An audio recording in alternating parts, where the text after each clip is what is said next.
Avec le film Superman qui arrive très bientôt, les annonces en ce moment du côté de DC Studios tombent littéralement comme des mouches. Du Batman, du Wonder Woman, du Superman, du Supergirl, du Waller, du DCU de manière générale, c'est une quantité astronomique d'informations qui sont tombées ces dernières heures, mesdames et messieurs.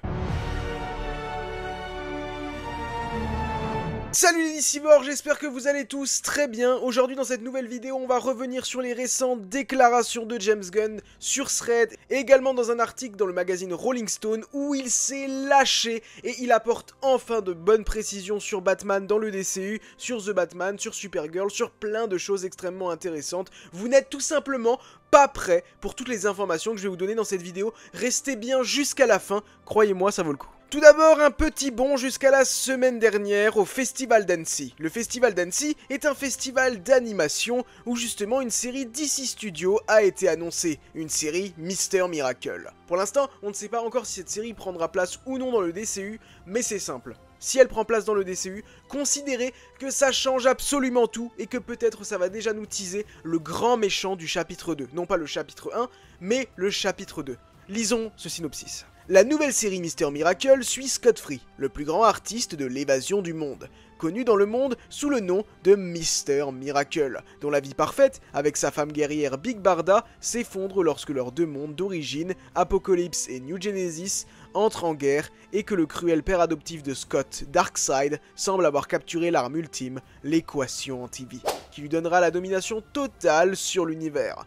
Alors que les montagnes de cadavres des deux côtés s'alourdissent, seul Mister Miracle peut arrêter le massacre et rétablir la paix. Mais le terrible pouvoir de l'équation anti-vie est peut-être déjà à l'œuvre dans son esprit, déformant sa réalité, révélant sa douleur longtemps enfuie et brisant le fragile bonheur qu'il a trouvé auprès de la femme qu'il aime. Personnellement, la hype est colossale, mais je vais vous dire un truc, je suis extrêmement hypé si ça se passe dans le DCU, et honnêtement, si ça n'a pas lieu dans le DCU, je vous avoue que ma hype retombe comme ça, vraiment, comme ça.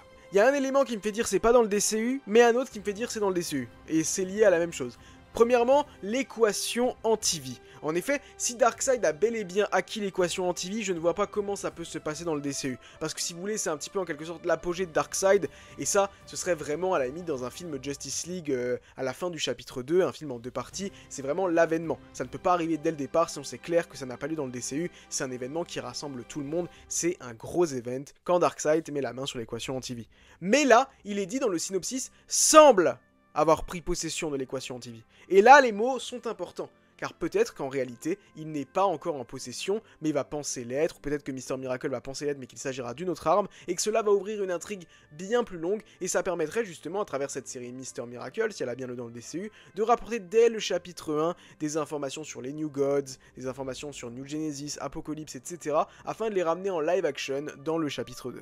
Personnellement, je suis extrêmement hypé. Et j'ai vraiment hâte d'avoir une confirmation de James Gunn pour savoir si, comme dit, ça se passe dans le DCU ou si c'est vraiment en Elseworld. Et si c'est en Elseworld, faut avouer que ça commencera un petit peu à me saouler, dans le sens où on a déjà eu plusieurs séries récemment annoncées en animation qui sont toutes en Elseworld. Allez, un petit peu de DCU, ça ferait du bien. D'autres projets du DCU sont sur le point d'être approuvés. Et là, évidemment, on peut se poser 1 milliard de questions. Quels sont ces projets? Possiblement des projets qui sont même pas encore annoncés, des projets qui sont peut-être même pas encore en rumeur. Lâchez-vous dans les commentaires. Si vous aimez DC, abonnez-vous et que vous êtes hypé par le DCU, vraiment abonnez-vous, laissez un pouce et activez la cloche. Et dites-moi quels projets selon vous seront bientôt annoncés du côté de DC Studios. On avait supposé récemment que la série Waller était peut-être annulée et pour cause, le script prend du temps à arriver et James Gunn avait dit que c'était un petit peu compliqué du côté de cette série Waller.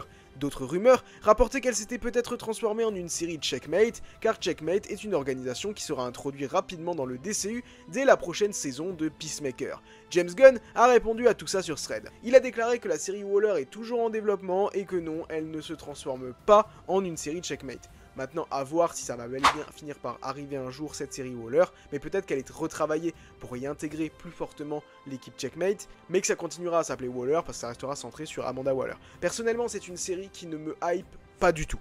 Mais alors, pas du tout. Ça serait une série Checkmate, je vous dirais pourquoi pas, mais une série Waller, je m'en fous, mais complètement. Voilà, c'est dit, parfois il faut le dire, c'est dit. Un autre projet un peu secondaire, c'est le film Clayface, et James Gunn a déclaré que la pré-production de ce film se déroule actuellement à merveille. Pour rappel, il est prévu que ce film débarque dans nos salles obscures en septembre 2026. Vous le savez, Clayface, on en parle tout le temps, pour la simple et bonne raison qu'on se pose toujours une grande question, c'est est-ce que Batman sera présent ou non dans ce film Clayface. C'est très bizarre d'avoir un film Clayface comme troisième film du DCU.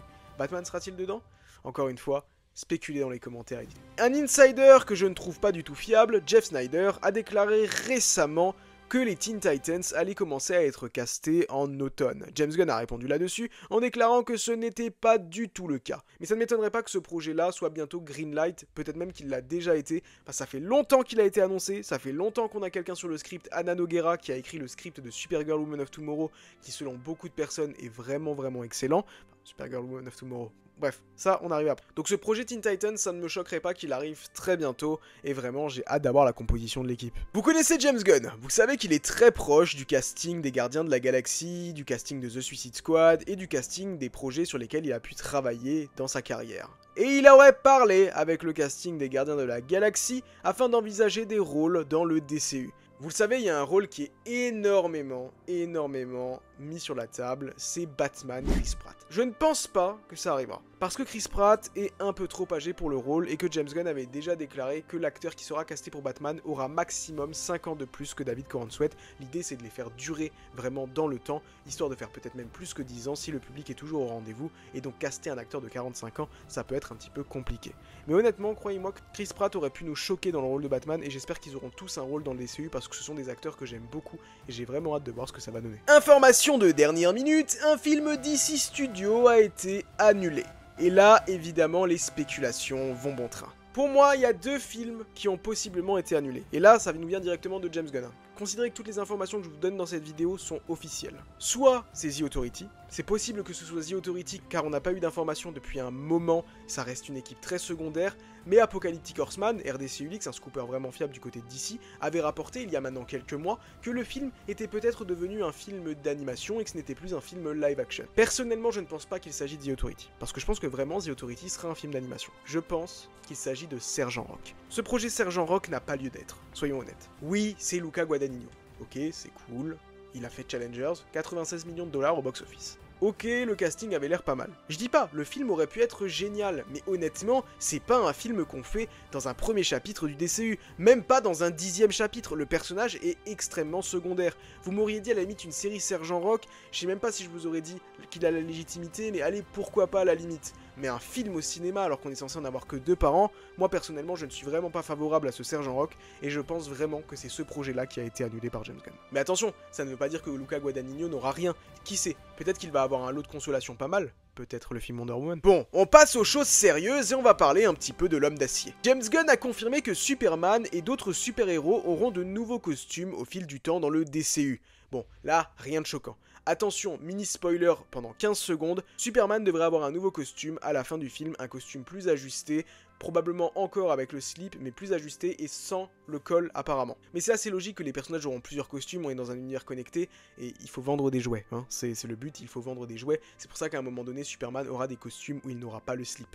Ça arrivera à un moment donné, comme Batman aura peut-être un costume avec le slip, et à un moment donné, il n'en aura pas un, Nightwing aura plein de costumes, et surtout le Justice Gang, et les costumes vont évoluer. Là, leur costume corporate de Maxwell Lord, ça va finir par évoluer, et Guy Garner aura sa tenue emblématique, Hawk Girl, pareil. Mister Terrific, à mon avis, il y aura peut-être juste le logo qui s'enlèvera parce que sa tenue est déjà très accurate, mais les autres, pour le coup, ça évoluera, c'est une évidence. Pour tous ceux qui, comme moi, ont adoré les différents thèmes qu'on a pu entendre dans les différentes bandes annonces de Superman, ce thème remixé de John Williams par John Murphy, il est confirmé qu'il ne s'agit pas juste d'un thème uniquement là pour servir la promotion, mais que c'est bel et bien le thème qui sera dans le film Superman, et qui sera très probablement le film que Superman aura tout le long du DCU. Et pour les fans de Michael Holt, Mister Terrific, nous avons eu une information comme quoi il aura ses yeux blancs iconiques à un moment donné pendant le film. Et James Gunn a voulu reparler des différents pouvoirs qu'a Clark, et il a précisé quelque chose d'important, oui, c'est un personnage extrêmement puissant, et l'un des personnages, voire le personnage le plus puissant de son DCU. Mais il n'est pas capable de briser des planètes à lui tout seul. S'il donne un coup de poing dans une planète, la planète ne se cassera pas. C'est très Silver Age, mais ça ne sera pas présent dans ce film Superman. Il a également précisé que le film répondra à la grande question, quand Clark Kent a ses lunettes, pourquoi personne ne le reconnaît en tant que Superman? Et j'ai hâte d'avoir la réponse de la part de Gunn. Passons désormais à Supergirl, Woman of Tomorrow. Non, attention. Le film ne s'appelle plus Supergirl, Woman of Tomorrow, mais s'appelle juste désormais Supergirl. C'est un titre de travail, et ça évoluera à mon avis comme ça pour presque tous les films qui sont annoncés dans le DCU. Les premiers, je suis sûr que ce sera juste Superman, Supergirl, et maintenant quand on aura Superman 2, bah, je pense qu'il ne s'appellera pas Superman 2, je pense qu'il s'appellera Superman quelque chose. Mais comme dit, le premier film, je trouve ça pas mal. Ouais, j'aime beaucoup l'idée. Il a également déclaré qu'il a été très impliqué dès l'écriture du scénario, mais que Craig Gillespie, le réalisateur, a été un partenaire formidable. Et que du coup, au final, il a très peu été impliqué dans ce film Supergirl Woman of Tomorrow. C'est rassurant pour certaines personnes qui pensent que James Gunn va être impliqué dans tous les projets. Oui, c'est comme Kevin Feige du côté de Marvel, il a un œil sur tous les projets, mais il ne peut pas s'occuper de tout. Lui, il était à fond sur Superman, il a délégué pour Supergirl, mais il avait quand même un œil dessus, c'est normal, c'est le patron du studio. Mais comme dit, évidemment que c'est pas lui qui chapeaute absolument tout à 100%, c'est logique. Il a même déclaré une chose intéressante, c'est que c'est pas lui qui choisit les costumes finaux. Il laisse les créatifs choisir, et à moins que vraiment ça ne lui plaise pas et que ce soit trop bizarre, il n'accepte pas. Mais à mon avis, peut-être qu'au Comic-Con de San Diego, nous aurons les premières images de Millie Alcock dans sa tenue iconique de Supergirl. Rappelons que c'est elle qui a été choisie pour incarner Kara Zor-El dans ce film, et qu'elle fera déjà ses débuts dans le film Superman, aux côtés de David Corenswet dès le 9 juillet. Soyez en salle, prenez votre billet, il y a même une avant-première le 8. On en arrive désormais à la partie croustillante. Les deux plus grandes priorités des studios d'ici à l'heure actuelle sont de terminer les scripts de Batman et de Wonder Woman selon James Gunn. Une petite mise à jour sur le film Wonder Woman du DCU. Un script est actuellement en cours d'écriture. C'est un personnage qui est incroyablement important pour DC. Évidemment, ça rappelle l'annonce de Zaslav qui avait déclaré que ses 4 piliers seraient Batman, Supergirl, Superman et Wonder Woman. Il déclare que selon lui, elle est plus facile à comprendre que Batman, car il y a eu au final très peu de films Wonder Woman. Il y a eu que 2 films Wonder Woman. Wonder Woman en 2017 et Wonder Woman, je n'ai même plus l'année, mais Wonder Woman 1984. On en pense qu'on en pense, mais ça fait peu de films Wonder Woman, et du coup James Gunn est bien plus libre d'adapter plein de choses différentes avec cette nouvelle Wonder Woman. Un champ des possibles s'ouvre à lui. Et là maintenant, je sais que vous allez kiffer. On va parler de la chauve-souris. Enfin une mise à jour par rapport à Batman dans ce DCU, on en avait vraiment besoin. Vous allez être rassurés, pour beaucoup. James Gunn a déclaré que Batman ne serait pas drôle ni kitsch. En effet, il a dit qu'il ne voulait vraiment pas de ça dans son DCU, il ne veut pas un Batman drôle et kitsch, vraiment pas. Il veut un Batman sérieux. Alors attention, ça ne veut pas dire que Batman sera froid, comme il peut l'être par exemple dans l'adaptation avec Robert Pattinson, The Batman. Je pense que déjà le côté Bruce Wayne sera bien plus mis en avant du côté du Batman du DCU, mais surtout Batman est quelqu'un de très sarcastique. C'est pas un mec qui fait des blagues potaches, etc. Mais c'est un gars qui a un sarcasme lunaire, vraiment. C'est quelqu'un de très sarcastique, et je pense que ce côté-là sera retranscrit par James Gunn. Mais Batman peut être sarcastique sans rentrer justement dans le côté goofy. Et moi je pense que c'est là qu'il veut dire que justement il ne sera pas kitsch dans le sens où il n'aura pas un costume très lumineux, il n'aura pas un Gotham City digne de Gotham City de Joel Schumacher qui était le pire Gotham City qu'on ait eu. Voilà, on sera pas sur des Batman et Robin ou des Batman Forever, mais je pense quand même que son Batman aura évidemment son côté sarcastique. Rappelons une chose importante, Batman est le personnage préféré de James Gunn. C'est pour ça qu'il en fait une priorité, et il ne s'arrête pas là. Selon lui, il doit avoir une véritable raison d'exister dans le DCU. En effet, il ne doit pas être juste là parce que c'est la franchise la plus forte de Warner Bros. Et il le dit, oui, c'est la franchise la plus forte de Warner Bros. Mais Gunn veut vraiment faire quelque chose d'incroyable avec ce personnage. Il sait ce qu'il veut et travaille avec l'écrivain pour y parvenir. Il déclare que Batman est son plus gros problème chez DC en ce moment. Je n'écris pas Batman, mais je travaille avec le scénariste de Batman, et j'essaye de bien faire les choses, car il est incroyablement important pour DC. Pour l'instant, il déclare que le film s'appelle toujours The Brave and the Bold, qu'il est en cours d'écriture, mais que comme dit, c'est vraiment en mode, là, on met la sauce dessus, quoi. Et quand il dit qu'il s'appelle toujours The Brave and the Bold, il dit, pour le moment, oui, pour le moment. Le film ne s'appellera pas The Brave and the Bold, hein, jamais de la vie. Hein. Peut-être que ça s'appellera Batman The Brave and the Bold, mais ça ne s'appellera jamais The Brave and the Bold.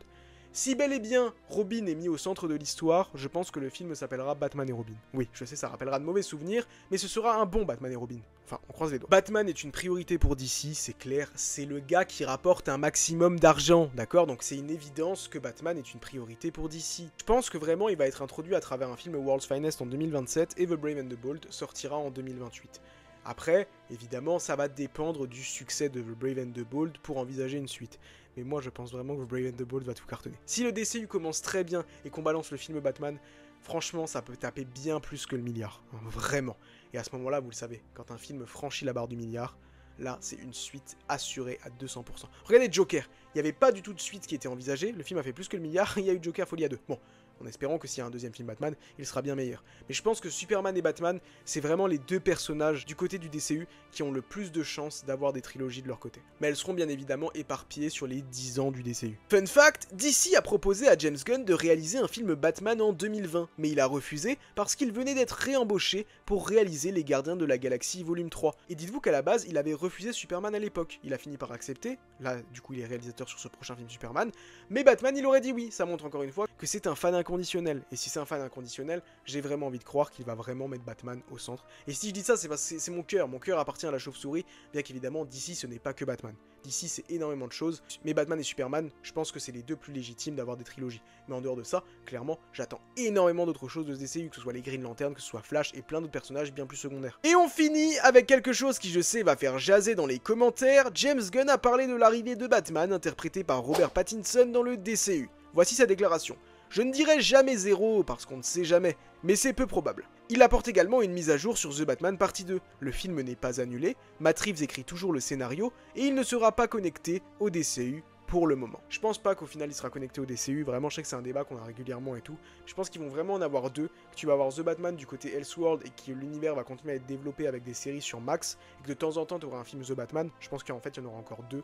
The Batman partie 2 en 2027 et The Batman partie 3 peut-être en 2030, 2031, et après on s'arrêtera là avec la franchise de Batman, comme ça leur laisse le temps de faire des séries sur Max, parce qu'à ce jour, vraiment, la série The Penguin est un des plus gros succès de HBO Max, et ils veulent capitaliser là-dessus. Mais pour continuer à nourrir cet univers, il faut continuer à faire des films The Batman, sinon il n'y a aucun intérêt, et donc ils vont continuer à en faire, il y en aura encore je pense 2. Matt Reeves est un peu lent, il le dit lui-même, Matt Reeves est lent, mais laissez-le travailler, il dit que les gens sont méchants. Quand on connaît les problèmes que traverse Matt Reeves actuellement, croyez-moi que le bonhomme, il mérite d'avoir tout son temps, et je pense que de toute façon, on se rapproche de la fin, le script est presque terminé, James Gunn avait déclaré que c'était bientôt fini, donc voilà, on arrive au bout, et peut-être qu'on aura même des annonces lors du Comic-Con cet été.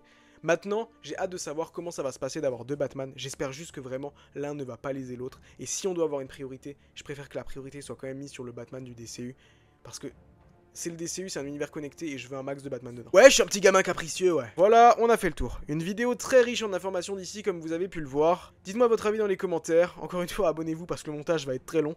Et nous, on se donne rendez-vous très bientôt à Gotham.